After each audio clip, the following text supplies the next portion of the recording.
The Galactic Empire had cataloged 4,412 sentient species across its 11,000 light-year reach. Of those, 4,411 had either sworn fealty, been absorbed, or been quietly erased from star charts. The 412th entry on the Unclassified Primitives Registry was humanity. Entry 4,412.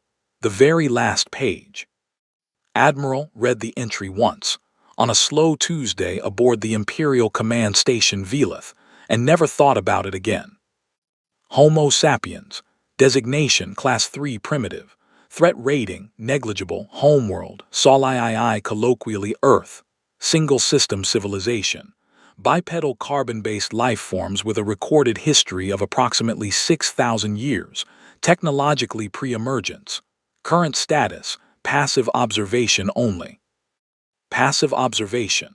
That meant a single monitoring drone parked at the edge of the Sol system, uploading compressed data packets every 90 days. Nobody read those packets. They were filed automatically by a bureaucratic subintelligence that had been running without maintenance for 60 years. The Empire had bigger concerns.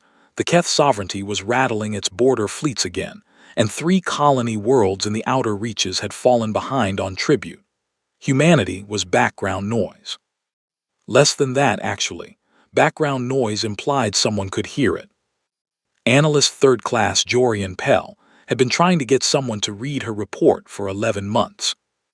She was 22 years old, stationed in the Cartographic Monitoring Division, the posting everyone received when they had just enough talent to be useful and not enough status to be dangerous.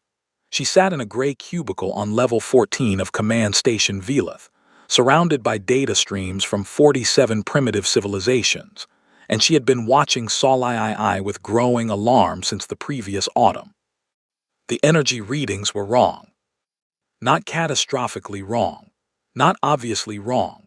Subtly, persistently, specifically wrong, the kind of wrong that only looked like noise until you graphed it across 18 months of accumulated data, at which point it stopped looking like noise and started looking like a construction schedule. Pell had graphed it. She had checked her methodology 4 times. She had written a 12-page report with 17 supporting appendices, titled it Anomalous Industrial Output Signatures in Sol System, Potential Military Application, and submitted it through official channels on a Tuesday morning. The report was automatically flagged as low priority by the intake system. It was reviewed, if reviewed could describe a 2-second skim, by a mid-level administrator who misread potential military application as relating to some primitive internal conflict and marked it resolved. It was filed. It gathered digital dust in a subarchive that nobody accessed. Admiral did not read it. He was busy. The Keth were mobilizing along the 3rd border corridor, and he had 60 warships to reposition. But Pell didn't give up. She resubmitted. She flagged it urgent. She walked it physically to her division chief's office, printed on actual paper, an act so retro it briefly made the chief laugh. He told her she was being diligent, which was the imperial bureaucracy's way of saying stop bothering me. He filed it again. Pell sat back at her desk and pulled up the latest data packet from the Sol system drone. The energy signatures had grown by 31% in the last 90 days. The construction schedule, if that's what it was, appeared to be accelerating. Whatever the humans were building, they were nearly finished. She opened a new report and began typing.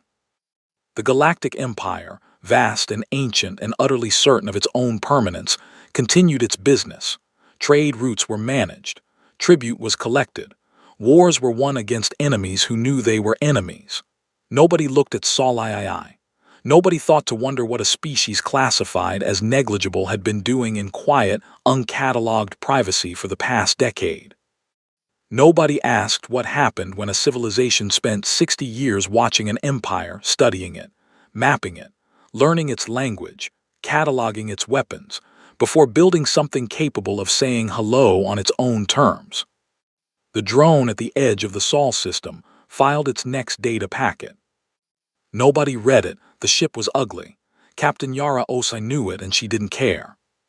She stood at the observation window of orbital platform Meridian, 200 kilometers above the Atlantic Ocean, and looked at the UES Resolute hanging in the dark with all the aesthetic grace of a clenched fist.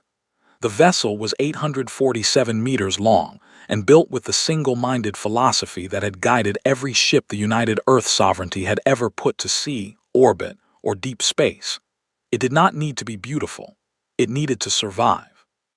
Where Imperial warships were long and elegant, swept back like predatory birds with gleaming energy lance arrays running their spines, the Resolute was blocky and dense. Her hull was layered, 3 interlocking bands of ablative composite over a titanium ceramic lattice over a pressurized inner hull, with a 2-meter gap filled with reactive damping foam between each layer. She had been designed, essentially, to absorb punishment that should kill her and keep fighting anyway. Every non-essential system had a redundant backup. Every redundant backup had its own redundancy. The engineering team called it the cockroach principle. Admiral Chen Wei, standing beside Osai at the window, called it obsessive. "She'll do," Osai said. "She's been in dry dock for 4 years, Chen said. "Cost more than the GDP of the old United States.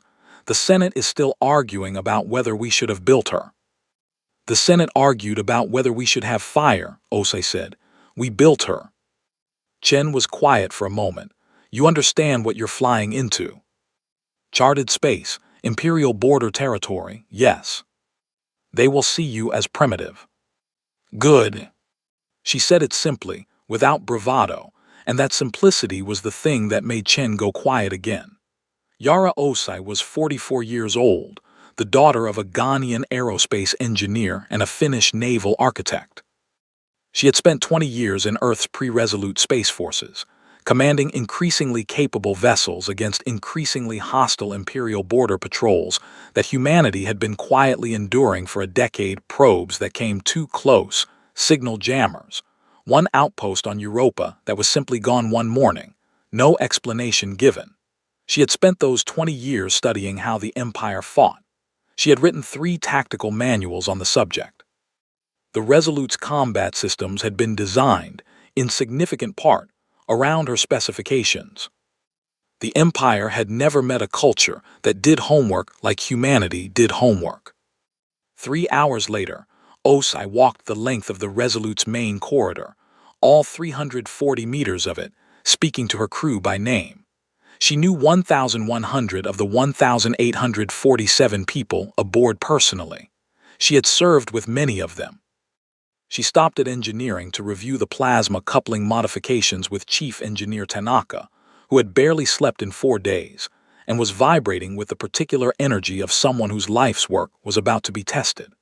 She reviewed targeting calibration with Lieutenant Commander Haji, who had spent 3 years programming the fire control system's multi-lock capability. The feature the Empire would call impossible, the feature that Haji referred to simply as doing the math faster. "How many simultaneous locks?" Osei asked.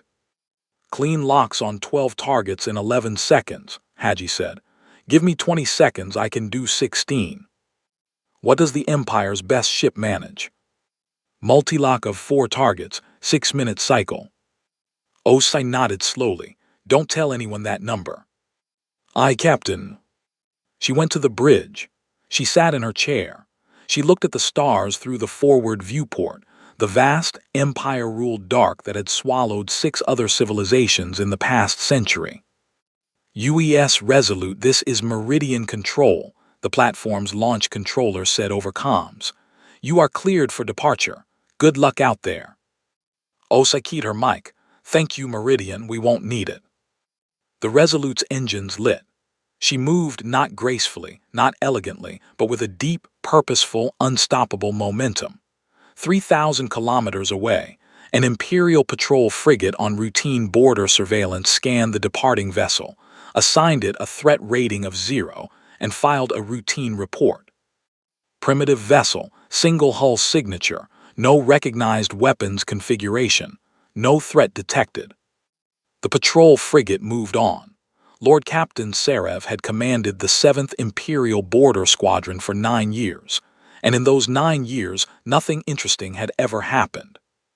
The border was quiet. It had always been quiet.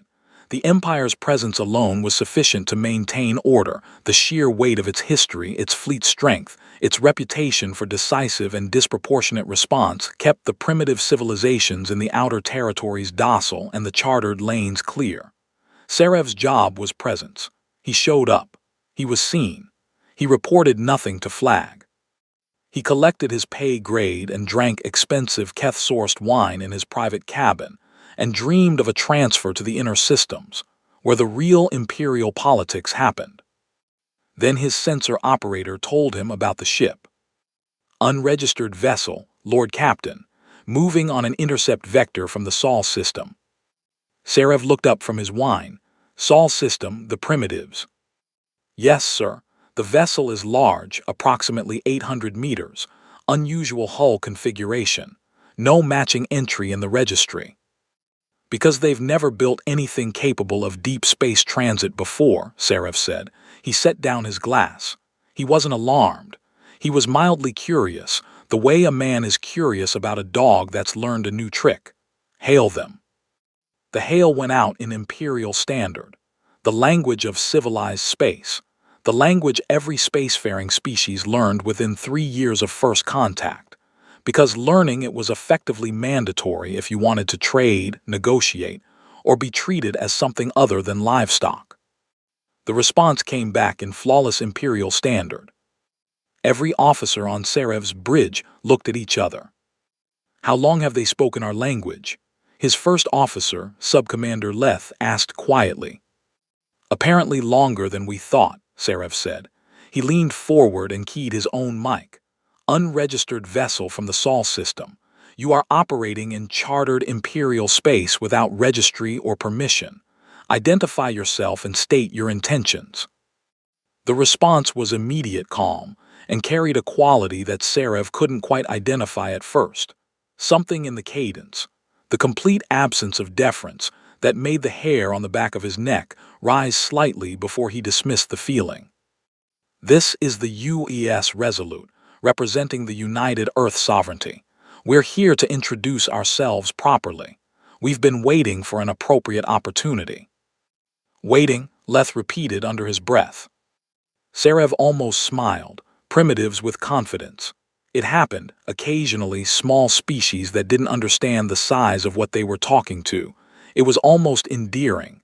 The correct response was a demonstration, something firm, educational, efficient. He nodded to his weapons officer. The warning shot was precise and calculated. A single energy lance discharge at 30% power, calibrated to strike the primitive vessel's forward hull at a grazing angle. Not enough to breach, enough to make a point. Serev had done it 100 times. The primitive vessel would flinch, back off, and he would explain the terms of engagement from a position of absolute clarity. The beam struck the Resolute's hull. The Resolute did not flinch. On Serev's sensors, her hull temperature spiked and redistributed. He watched, frowning, as the energy from his shot was absorbed and dissipated across that strange layered hull like water spreading across stone. No breach. No secondary explosion, no damage alarm from her systems.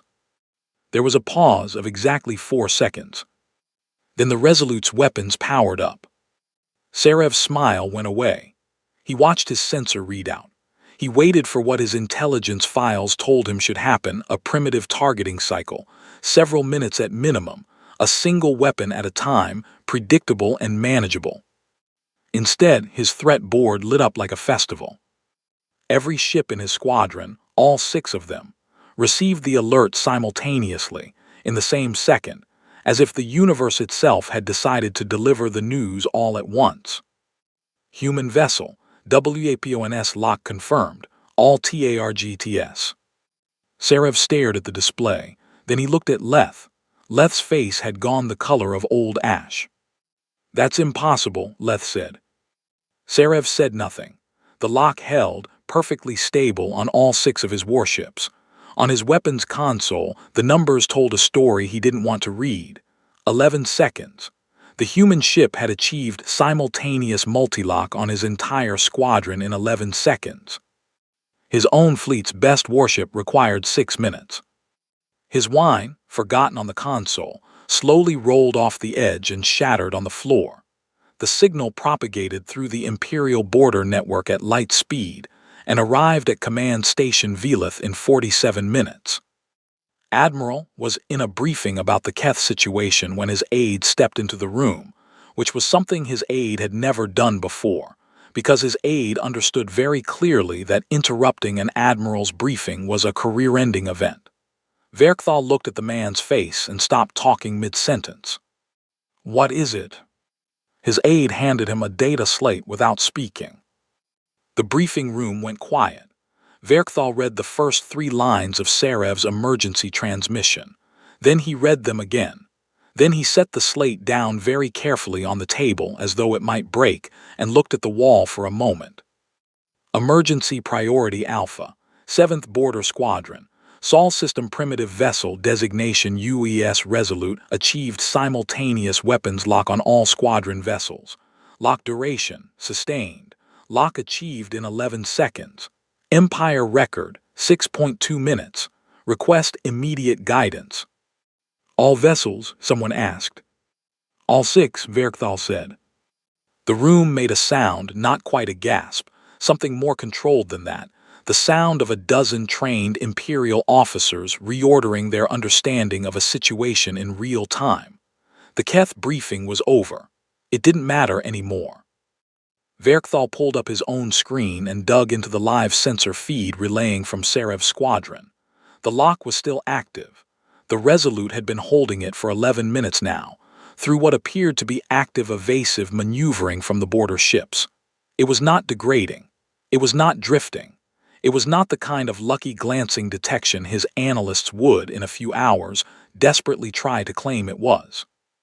It was hard, clean, precise targeting on 6 independently moving vessels in 3-dimensional space, and it was not breaking. "Get me everything we have on humanity," he said. What they had was embarrassingly thin. He read through it in 40 minutes, the full intelligence file on Earth, humanity, and the Sol system. 40 years of monitoring drone data, 70 pages of analysis, none of it updated in the past 8 years because nobody had considered it worth updating. Then, because something was nagging at the edge of his mind, he pulled up the unread report queue for his division. Analyst 3rd Class Jorian Pell's report appeared on page 3. He read it in full. Then he read her first submission, filed 11 months ago. Then he pulled up the raw data she had cited, the energy signatures from the Sol system drone, and he ran his own analysis. His hands were very still on the console. The signatures weren't anomalous. They were a construction schedule. A very large, very organized construction schedule that had been running for at least a decade, and the Resolute, the vessel currently holding 6 of his warships at gunpoint, was not the only thing it had produced. Pell's latest data suggested at minimum 17 additional vessels in various stages of completion. 17. Verkthal sat back and did something he had not done since the Battle of Keth crossing 11 years ago. He felt afraid. Not of the ship, not of the lock even. What frightened him was the patience of it, the decade of quiet construction while his empire looked away, the language learned in secret flawlessly. The hull designed specifically to absorb Imperial weapons fire. His weapons fire from guns they had never been shot at with, except they must have gotten the data somehow, must have been studying the Empire's weapons output from sensor data alone, and reverse-engineered a counter to it before the first shot was ever fired at them. They hadn't built a warship, they had built an answer. He opened a channel to Serev. "Do not fire," he said. "Do not provoke, hold position." "And the lock, sir?" Serev's voice was professionally flat, but Verkthal could hear the strain under it. "They haven't fired," Verkthal said. "That tells us something." He closed the channel. He opened a different one. "Get me the diplomatic corps," he said, "and find whoever filed that analyst's report from Sol system and put her on my staff. Today." News moved through the Empire the way bad news always moves, faster than anyone wanted, slower than it needed to, and in ways that made it worse with every retelling. Within 6 hours of Sarev's emergency transmission, the story had reached the inner circle of Imperial High Command. By 12 hours, it had leaked to 3 independent intelligence organs and 2 trade guilds with military contracts. By 24 hours, a version of it, garbled, exaggerated, technically inaccurate but emotionally correct, was circulating through the informal networks that connected mid-level Imperial officers across 40 star systems. The version that circulated said, a human ship locked every gun it had onto an entire Imperial squadron and held them there for 40 minutes, and nobody could break the lock, and the ship laughed at a direct hit. The factual version was almost worse. Admiral Verkthal sat in his private office with Analyst Pell, newly elevated, still slightly dazed, sitting very straight in a chair across from the most powerful military officer she had ever spoken to, and they went through the Sol system data together, line by line, reinterpreting 4 decades of negligible readings through the lens of what they now knew. The irregular energy spikes from 30 years ago, written off as geological activity or atmospheric interference or equipment error, were not any of those things. Graphed against the Resolute's known power plant specifications, they matched perfectly. Humanity had been testing reactor technology for 30 years. 3 decades of incremental development, each test slightly larger than the last, each one falling just below the threshold that would have triggered an automatic escalation in the monitoring protocol. They had known where the threshold was. They had deliberately stayed under it. They read our monitoring protocols, Verkthal said. Yes, sir, Pell said. I believe the drone broadcasts its own operational parameters in its data packets, standard Empire design. Most primitives can't decode the transmission format. Humanity decoded it. Humanity decoded it, found the escalation threshold, and kept their tests under it for 30 years. She paused. They were never hiding that they were developing. I think they knew we'd find the signatures eventually. They were hiding how far along they were. Verkthal stared at the data for a long time. The hull design told the same story. Imperial weapons testing data was publicly logged in the scientific registry. The Empire had no reason to classify it, since no primitive civilization could access the registry, much less parse the technical specifications. Except humanity apparently could and did. The Resolute's layered ablative hull was a direct engineering response to Imperial energy lance characteristics. The gap-filled damping foam was specifically optimized for the wavelength Imperial weapons operated on. The crew had been drilled in impact protocols that assumed exactly the kind of hit they had just taken. Every feature of that ship was an answer to a question the Empire had never thought to ask. How many ships did you say were under construction? Verkthal asked. 17 confirmed from energy signatures, Pell said. Possibly as many as 23 if some of the lower output signatures are smaller vessels rather than noise. Timeline to completion. Pell hesitated. The most advanced signatures are consistent with vessels in final systems integration, perhaps 6 months, perhaps less. Emergency sessions convened across 3 star systems in the following 48 hours. The Emperor was briefed. 2 admirals who had previously dismissed humanity-related reports were quietly reassigned. Verkthal was given emergency authority and a budget that made him briefly nauseous with its size.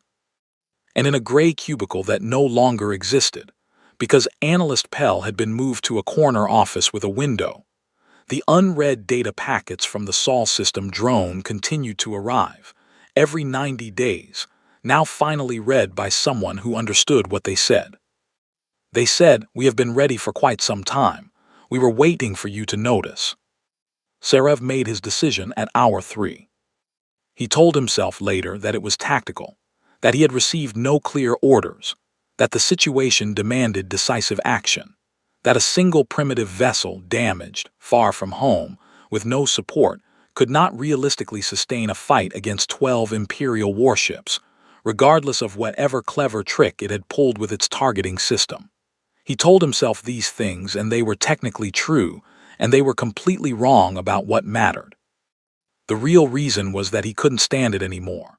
The lock, the calm, the Resolute sitting there, holding his ships in the crosshairs of its weapons without firing, without threatening, without doing anything except existing and waiting. It was insulting. It was the most humiliating experience of his 20-year career, and he called in 6 additional warships from the nearest patrol corridor, and he opened a channel to Osa. "You are outnumbered 12 to 1, he said. "Disengage your weapons lock and stand down." Captain Osai's voice came back flat and even, the voice of someone who had been waiting for this conversation. "With respect, Lord Captain, you fired first. We're not moving. Then you will be destroyed." A pause try. The battle lasted 4 hours and 11 minutes. Serev's tactical doctrine was standard Imperial concentrated fire on a single point. Overwhelm the shields, breach the hull, done. 12 ships firing on one. It should have been over in minutes. The Resolute did not fight like any vessel in the Empire's experience database. She moved constantly, never settling, never presenting the same angle twice. She took hits. She took many hits, and they left marks. They cracked outer hull sections. They blew out 2 weapons batteries and sheared off a sensor array, but the layers held. Energy dispersed. Inner hull held. The crew inside, according to later analysis, experienced impacts at roughly 1/5 the force that should have been transmitted to them, because the damping foam did exactly what it was designed to do. And she fired back with absolute, terrifying precision. Not at hulls, not at engines. The Resolute's targeting system, built by Lieutenant Commander Hadji over 3 years of obsessive refinement, had been optimized for a specific task: finding and destroying the targeting systems of enemy vessels. No targeting system, no accurate fire. No accurate fire, and even 12 Imperial warships became 12 sources of mostly wasted energy discharge. Within 40 minutes, 8 of Serev's 12 ships were firing blind. Their targeting arrays burned out by surgical, precisely sequenced strikes that hit within centimeters of the specified coordinates every single time. 2 Imperial ships were destroyed, not by main weapons, by the cascade failures that followed targeting system hits, reactors going unstable without the regulatory systems that the targeting hardware also managed. The Empire had never had to design against someone attacking that specific vulnerability before. The remaining 10 ships disengaged. Serev was the last to go. He stayed longer than he should have, watching, recording, trying to understand what he was seeing. The Resolute was hurt. One full side of her hull was blackened and cracked. She was venting something from her midsection, a thin chemical plume that his sensors identified as hydraulic fluid from a ruptured secondary system. One of her engine pods was running at reduced output. She still had weapons locks on every ship in range. He left. On the Resolute's bridge, Captain Osai looked at the damage report for a long time. 14 crew members were dead. 31 were injured. She went to sickbay before she did anything else. She knew every name on the list. When she returned to the bridge, her crew was already patching, already rerouting, already doing what humans do, fixing what was broken and getting back to work. No one cheered. There was nothing to cheer about. People were dead and a war might be starting, and the stars outside the viewport were very old and very indifferent. "Hold position," she said. They held. The official Imperial statement, issued 3 days after the engagement, described the incident as a border skirmish involving an unregistered vessel that had failed to comply with standard Imperial navigation protocols. It noted that the vessel had been repelled from chartered space and that the situation was under review. It did not mention the 2 destroyed warships. It did not mention the targeting lock. It did not mention the 4 hours and 11 minutes. The admirals knew what it meant. The diplomats knew what it meant. 300 years of imperial communications had trained every senior official in the empire to read the gap between what a statement said and what it was afraid to say. The statement was afraid of everything. Verkthal read the public release in his office and set it aside and returned to the intelligence files. which were now being updated in real time by a team of 12 analysts, all of them pulled from other assignments, all of them reading the Sol system data with the particular focused intensity of people who had recently been told they had missed something enormous and were determined not to miss anything again. The new data was not reassuring. The 17 ships under construction were proceeding on schedule. 3 had completed primary hull integration in the weeks since the Resolute's engagement and were moving into systems testing. The energy signatures from Earth's orbital platforms had increased by 18%, not tests this time, but production, an acceleration of output consistent with a civilization that had been waiting for a signal to move from preparation to deployment. The signal had been Serev firing that warning shot. "They wanted us to shoot first," Pell said, in the quiet voice she used when she was certain of something and wished she wasn't. The Resolute wasn't just a warship. She was a proof of concept. They needed us to engage her under conditions where they could demonstrate everything they'd built without risking a full war. One ship, defensible position. We fire first, it's self-defense. And now they have the data from a live engagement against 12 of our vessels. Verkthal looked at her. What kind of data? How we target, how we maneuver under fire, how our ships cascade when targeting systems are hit, how long our captains wait before disengaging. She pulled up a sensor analysis on her screen. Every one of those 17 ships will be built with countermeasures for what we showed them in that battle. The Emperor was briefed that afternoon. The session lasted 6 hours. 2 admirals proposed immediate military action, a full fleet response, 50 warships, humanity eliminated as a strategic concern before those 17 vessels could launch. Verkthal listened to the proposal in silence. Then he asked one question: what do we do about the 18 after those? No one answered. Because Pell's analysis had found them, lower output signatures, earlier in construction, vessels that would be ready in 18 months, in 2 years, in 3. Humanity wasn't building a fleet. Humanity was building a fleet production capability. Eliminate the current 17, and the next generation was already framed and waiting. The Emperor authorized diplomacy. He used the word reluctantly, the way a man uses a word he has never had to use before and finds uncomfortable in his mouth. The Imperial Diplomatic Corps Chief, a 400-year-old Velathi named Oris who had negotiated 63 treaties and personally absorbed 3 assassination attempts, accepted the assignment with characteristic calm. Then he went to his private quarters and sat in silence for a very long time. Finally, his aide asked what was wrong. "I don't know what to offer them," Oris said. "Every negotiation I have ever conducted, the other party wanted something we had: safety, trade access, political recognition, resources." He was quiet for a moment. What does a species want when it already decided, a decade ago, that if it ever needed something from us, it would simply build the capacity to take it? His aide didn't answer.